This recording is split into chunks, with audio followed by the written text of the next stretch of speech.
David Torres was elbow-deep in a malfunctioning power conduit when the alarms started screaming. He'd been working on Station Kappa 7 for 3 years, long enough that emergency alarms didn't make him panic anymore. Long enough to know the difference between minor problem and everyone's about to die. This was definitely the second kind. He grabbed his emergency kit and ran toward the defensive perimeter. Combat wasn't his job, he was an engineer, not a soldier. But keeping equipment functional during combat, that was absolutely his job. The station was under attack. Insurgent forces, judging by the tactical chatter on his comm. Heavy assault, multiple breaches, defense systems struggling. David moved between positions, fixing damaged shield generators, rerouting power, patching communication arrays. Standard emergency work. Terrifying, but familiar enough that his training overrode the fear. That's when he saw her. A warrior in heavy combat armor, stumbling near a damaged barricade. The armor was clearly failing, power fluctuations visible even from a distance, movement servos locked up, the distinctive flicker of dying life support systems. The warrior was still trying to fight, still trying to move toward enemy positions, but the armor was failing faster than she could compensate. David didn't think about rank or protocol. He saw equipment failure. Saw someone about to die from a preventable technical problem. That was his whole job. "Hey, your armor's failing, get over here." The warrior's helmet turned toward him, probably surprised that some random engineer was shouting orders at her. But the armor chose that moment to seize up completely. The warrior had no choice but to comply. She couldn't move under her own power anymore. David grabbed her arm and pulled her into a protected alcove. Got her sitting against the wall where he had room to work. The armor was Vel'Thora design. Expensive, way above standard military issue. Probably officer-grade equipment, maybe even noble house gear. He didn't care. Equipment was equipment. Failing equipment was his problem to solve. "Your primary power coupling is fried," he said, running diagnostics through his portable scanner. "Secondary systems are on emergency reserves. You've got maybe 5 minutes before total failure and life support shuts down. I can bypass the damaged systems and restore mobility, but you'll lose about 40% combat effectiveness. Better than being a statue, though." The helmet display flickered, a female voice distorted by failing comms. "Do it, quickly." David worked fast, field repairs under fire, terrifying but necessary. His hands stayed steady because 3 years of emergency maintenance had trained that response into him. Bypass primary coupling. Reroute power through secondary conduits. Disable non-essential systems to preserve power for critical functions. Movement, life support, basic weapon systems. Patch the emergency protocols to prevent cascade failure. The armor hummed back to life. Not full power, not even close, but functional. The warrior tested her movement. Stiff but responsive. "It will hold for a few hours if you don't push too hard. After the battle, you need proper repair bay work. This is field expedient, not permanent. Don't do anything stupid and you'll be fine." The warrior turned her helmet toward him. David couldn't see her face through the armor plating, but he felt the weight of her attention. "You have my gratitude, engineer. What is your designation?" "David Torres, maintenance engineer, Station Kappa 7. Now get back to fighting before my repair work goes to waste." The warrior actually laughed, a brief, surprised sound. Then she returned to combat, moving with renewed purpose. David moved on to the next equipment failure. Didn't think about the interaction beyond professional satisfaction at a successful field repair. The battle lasted another 2 hours. Eventually, coalition reinforcements arrived and the insurgents withdrew. The station was damaged but secure. Casualties were moderate, could have been much worse. David spent the aftermath doing damage assessment and emergency repairs. Exhausting work. He was covered in grease and burn marks, running on stimulants and adrenaline, hadn't slept in 30 hours. That's when a Vel'Thora officer found him. "Engineer David Torres?" "Yeah, that's me. What's the problem?" "If something's broken, I'll get to it after I finish the shield generator. You will come with me. Now, this is not a request." David was confused and nervous. Had he screwed something up? Had his field repairs caused problems? He followed the officer through the station to the command center. The room was filled with high-ranking coalition officers. all standing at rigid attention, all looking tense and formal. And in the center, the warrior whose armor he'd repaired. Except now the armor was open, revealing the person inside. She was Vel'Thora, about 7 feet tall, elegant features, skin marked with bioluminescent patterns indicating extremely high noble status. She wore formal attire beneath the armor, covered in symbols David didn't recognize. Everyone in the room was standing at attention. David, exhausted and confused, just stood there waiting for someone to explain why he'd been pulled from critical repair work. The woman looked at him with an expression he couldn't quite read. "Engineer David Torres, do you know who I am?" "No, ma'am, should I? I'm just maintenance staff. I don't usually interact with command personnel." Someone in the room made a choking sound. The woman's expression shifted to something that might have been amusement.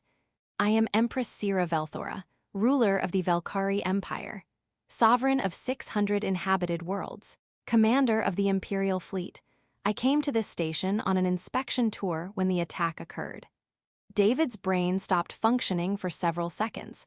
He just field repaired the armor of the Galactic Empress. He'd yelled at the Empress to get over here. He'd told the Empress not to do anything stupid. Oh no. "I did not know that, Your Majesty. I apologize if I was inappropriate during the repair. I was focused on the technical work." "You were not inappropriate. You were efficient. You treated me as a warrior with failing equipment rather than as an empress to be feared.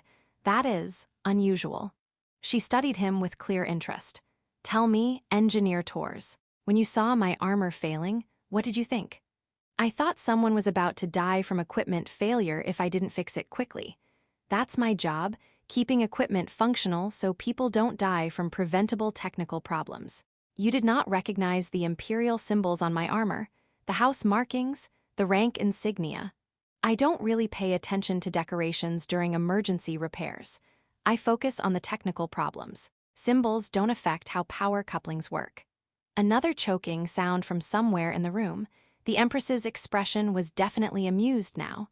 "You are either remarkably brave or remarkably oblivious." "Mostly oblivious, I think. I'm an engineer, not a politician. I just fix things." The Empress dismissed most of the officers, keeping only her immediate guard and a few advisors. David stood there, exhausted and increasingly confused about why this conversation was still happening. "Engineer Torres, you saved my life. The armor failure would have killed me within minutes if you had not intervened. By imperial law, that creates a debt of honor." "I was just doing my job, Your Majesty. Any competent engineer would have done the same thing. But any engineer did not. You did. And you did so without hesitation, without seeking permission or reward, without concern for protocol. You saw a need and addressed it immediately. That is noteworthy." She exchanged glances with her advisors. "I wish to reward your service. What would you request?" David thought about this. "Honestly, I'd request nothing. I don't need a reward for doing my job correctly. But if you're insisting on something, maybe funding for better emergency repair equipment on frontier stations. We're chronically undersupplied out here. Better equipment would save more lives than rewarding me personally." The Empress looked genuinely surprised. "You ask for nothing personal? No advancement, no wealth, no status? What would I do with status? I'm an engineer. I like engineering. Status would just mean more meetings and less actual work. And I'm paid adequately already. But better equipment would make me more effective at my actual job, which is worth more than personal reward." One of her advisors leaned close and whispered something. The Empress nodded. "I will grant your request. Frontier stations will receive upgraded emergency repair equipment, but I will also grant something you did not request. My personal protection. You are now under imperial protection. Any who harm you harm the Empress directly. This is non-negotiable." "I don't understand. Why?" "Because you treated me as a person rather than as a throne. That is exceptionally rare in my experience. Those who interact with me usually see power, status, danger, or opportunity. You saw a warrior with failing equipment who needed help. That perspective is valuable." She looked at her advisors. "He will accompany us back to the imperial capital. I wish to understand human thinking better, and this engineer represents something I rarely encounter: complete absence of political calculation." David was alarmed. "Your Majesty, I have work here. The station needs repairs. I can't just leave."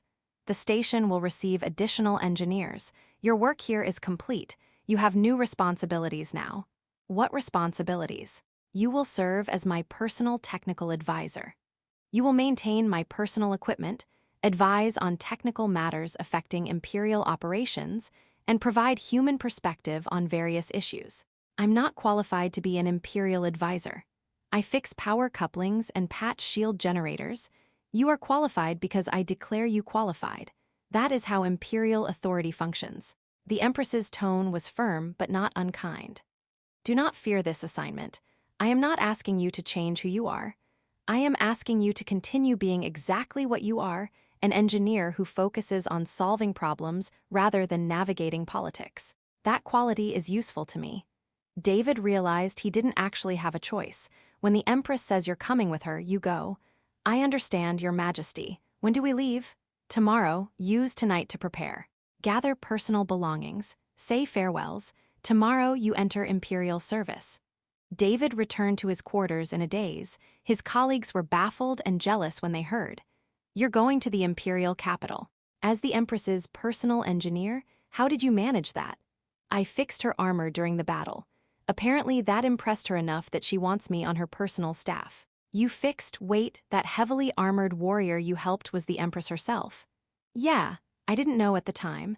I just saw failing equipment and fixed it like I would for anyone. And now you're in Imperial service. That's the most David thing that could possibly happen. You accidentally impressed royalty by being completely oblivious to who they were. David packed his belongings, didn't own much. Engineers on frontier stations traveled light. He thought about what this meant. He'd be working for the most powerful person in the known galaxy, expected to advise her on technical matters and provide human perspective, surrounded by politics and power games. Everything he'd tried to avoid his entire career. But he also remembered the Empress's words. Continue being exactly what you are. Maybe that was the key. Just keep being an engineer. Focus on technical problems. Don't get caught up in politics. Do good work and let the politics happen around him. He could do that. Probably. The journey to the Imperial capital took 3 days on the Empress's personal flagship. David was given quarters far nicer than anything he'd experienced.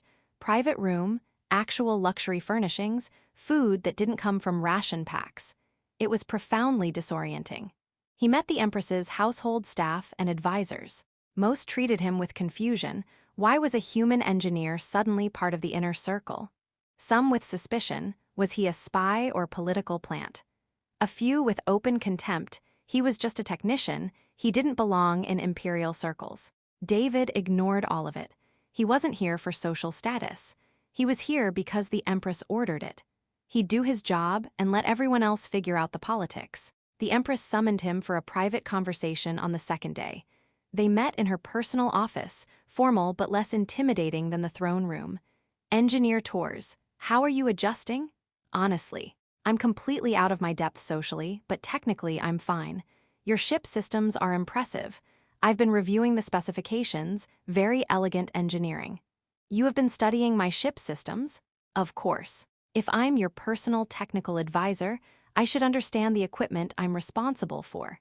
Your shield generators use a fascinating harmonic resonance system I've never seen before. Very efficient. Must be expensive to maintain, though. The Empress looked amused. Most people invited into Imperial presence ask about politics, power, or their own advancement. You ask about shield generators. Shield generators are more interesting than politics, and more useful. Politics is just people arguing about power distribution. Shield generators actually keep people alive. You have an unusual perspective. I'm an engineer. We tend to be practical. Is this practicality common among humans? Pretty common, yeah. Humans are good at focusing on concrete problems rather than abstract status concerns. Probably because humans had to solve a lot of survival problems on our homeworld. We didn't have time for excessive status games when there were immediate practical challenges to address. The Empress considered this. Tell me about human culture. What values are most important? David thought carefully. Humans value individual agency, the ability to make your own choices. We value competence. Being good at what you do matters more than who your family is. We value innovation, finding new solutions to old problems.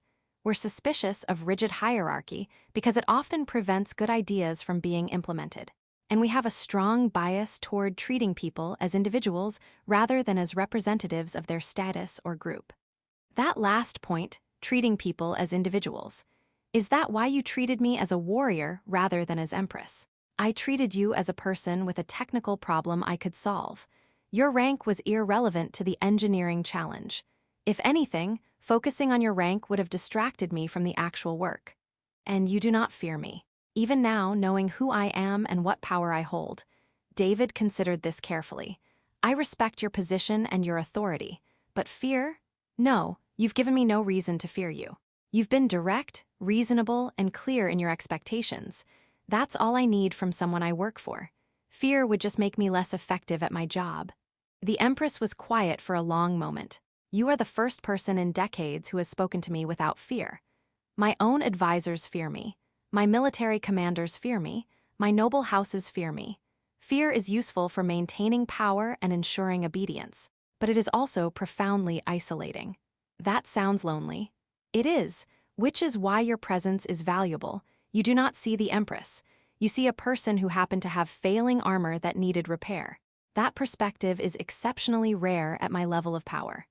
I can try to maintain that perspective if it's useful to you, but I should warn you, I'm going to keep being practical and direct. I'm not good at court politics or diplomatic language. If that's going to cause problems, you should tell me now so I can adjust. It is not a problem. It is precisely why you are here. I have many advisors skilled at politics and diplomacy. I do not have advisors who will tell me uncomfortable truths because they are too focused on calculating political advantage. That is what I need from you. So you want me to be honest even when it's uncomfortable? Especially when it is uncomfortable. Truth is more valuable than comfort when making decisions that affect billions of people.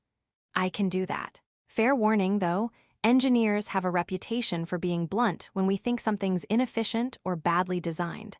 That includes social systems and political structures. The Empress actually smiled. Good. My court could benefit from more bluntness. They arrived at the imperial capital, a massive planet, gleaming cities, billions of inhabitants. David was overwhelmed by the sheer scale. He was installed in quarters within the imperial palace itself. Still far nicer than he deserved, but he'd stopped questioning it. His responsibilities were clarified. Maintain the Empress's personal equipment, advise on technical matters affecting imperial operations, and provide human perspective on various issues. The first real test came 2 weeks after arrival. The Empress was planning a major military operation. She asked David to review the technical aspects, equipment capabilities, logistical requirements, maintenance needs. David studied the plans thoroughly, then delivered his assessment in a meeting with the Empress and her senior military advisors. The plan is technically unsound. You're pushing equipment beyond safe operational limits. The assault ships you're planning to use need 48 hours of maintenance between major combat operations. Your timeline only allows 36 hours. That means you'll have significantly higher equipment failure rates during the operation, probably 15 to 20% higher casualty rates from technical failures alone. The military advisors were visibly offended. The timeline is strategically necessary for maintaining surprise. Then adjust the timeline or use different equipment with lower maintenance requirements. I'm telling you the technical reality. You can accept it or ignore it, but ignoring it will get your people killed unnecessarily. The room was tense. David had just challenged imperial military planning in front of the Empress. This was either career-ending or career-defining. The Empress looked at her military commanders. Is the engineer's technical assessment accurate? The commanders reluctantly admitted he was correct about the maintenance requirements. Then adjust the timeline. Add 12 hours for proper maintenance. Modify the strategic approach to accommodate this requirement. We do not sacrifice our warriors due to preventable technical failures. She looked at David. Thank you for your honest assessment. Continue providing such assessments regardless of who is present or what political considerations are involved. That is your function here. David had just changed imperial military planning through simple engineering analysis. The advisors who'd been suspicious of him started treating him with grudging respect. The ones who dismissed him as just a technician started taking him seriously. He'd proven he was here for competence, not politics. Over the following months, David settled into his role. He maintained the Empress's equipment, advised on technical matters, and occasionally provided blunt assessments that made people uncomfortable but improved outcomes.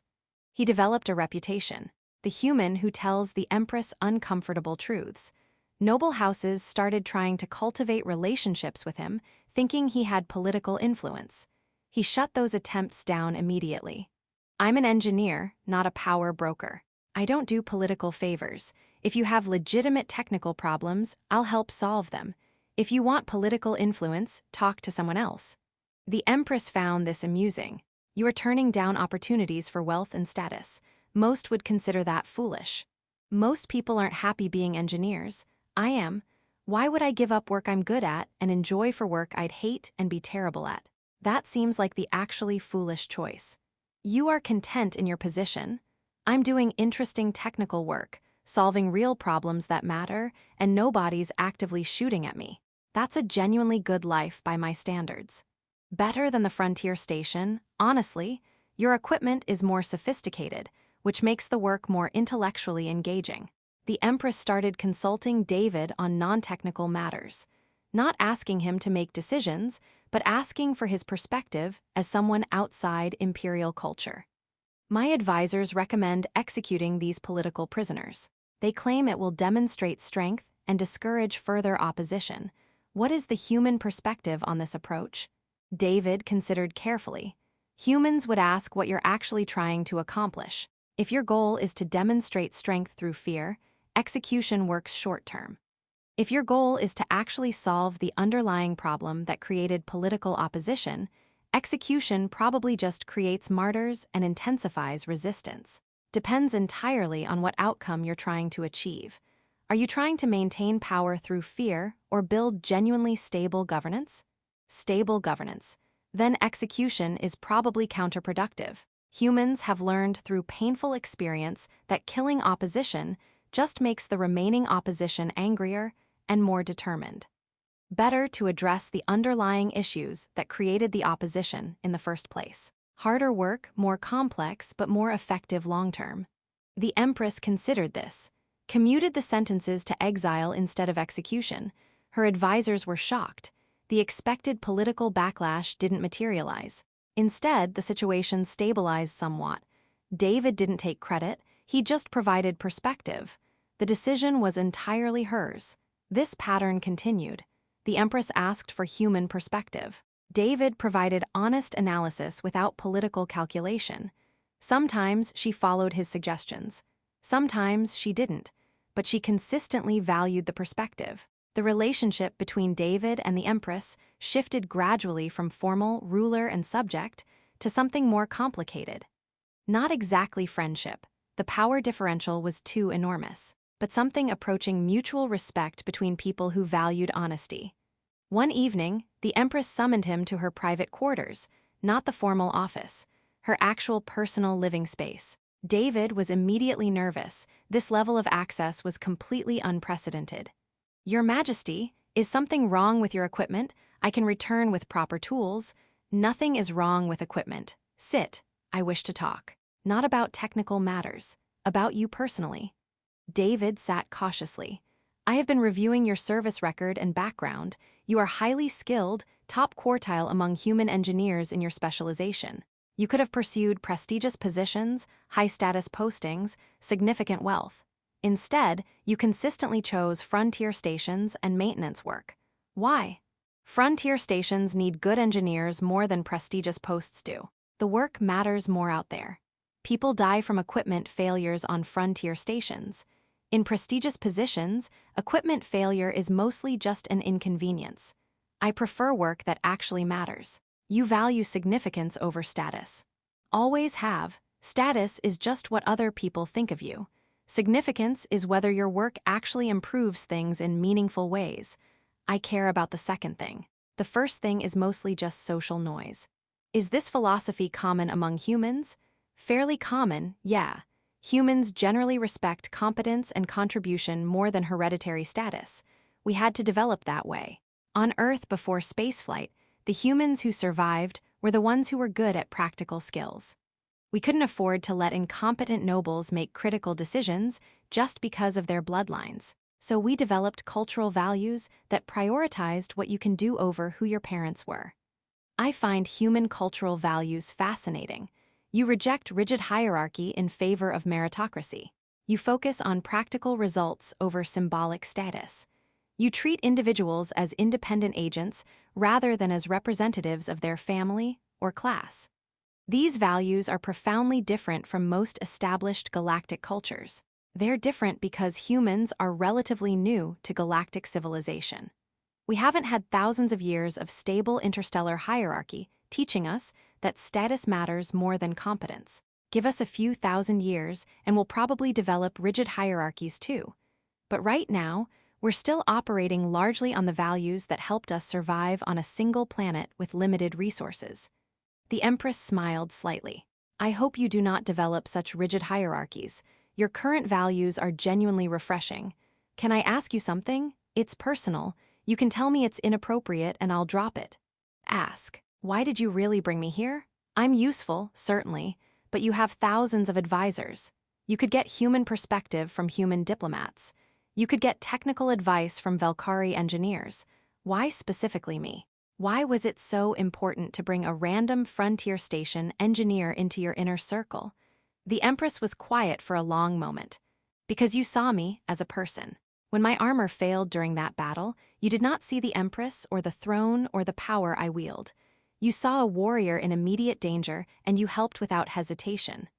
No calculation, no fear, no attempt to gain political advantage, just immediate, practical assistance. I have not experienced that kind of genuine human interaction since I was a child before my coronation. When you became Empress, everyone started seeing the position instead of the person. Every interaction became calculated. Every relationship became transactional. Every word spoken to you was carefully weighted with political implications. You have not had a genuinely honest human connection in decades. That is why you brought me here. Not primarily for technical advice or human cultural perspective, because I accidentally treated you like a person instead of like a throne, and that's something you desperately miss. Her expression shifted, vulnerability quickly covered but visible for a moment. You understand. I do. And I'm genuinely sorry. That sounds incredibly lonely. It is. The cost of absolute power is absolute isolation, but you offer something different. You still see me primarily as a person who happened to need armor repairs. That perspective is valuable beyond any technical or political advice you could possibly provide. It reminds me that underneath the title and the power and the 600 worlds, I am still fundamentally a person. I had begun to forget that. David didn't know what to say to that, so he said what he'd say to any person in that situation. You deserve to be seen as a person. Everyone does. That shouldn't be a rare gift reserved for children or special circumstances. It should be baseline treatment for all sentient beings. But it is rare, especially for those with significant power, which is why I value your presence here so much. You provide something my thousands of advisors cannot: genuinely honest interaction without calculation or fear or political maneuvering. Please continue providing that. It is more valuable than any technical or strategic service you could offer. I can do that. It's basically just being myself, which is pretty easy. Fair warning though, being myself includes sometimes telling you when I think your ideas are genuinely bad. Can you actually handle that long term? She actually laughed. I specifically insisted upon it, remember? Honesty even when uncomfortable. That is precisely what I need from you. Then you'll get it. And fair's fair, you've been completely honest with me about why I'm actually here. I'll keep being completely honest with you about everything else. The conversation ended. David returned to his quarters thinking about what had been revealed. The most powerful person in the galaxy was profoundly lonely. Surrounded by thousands of people, but isolated by the very power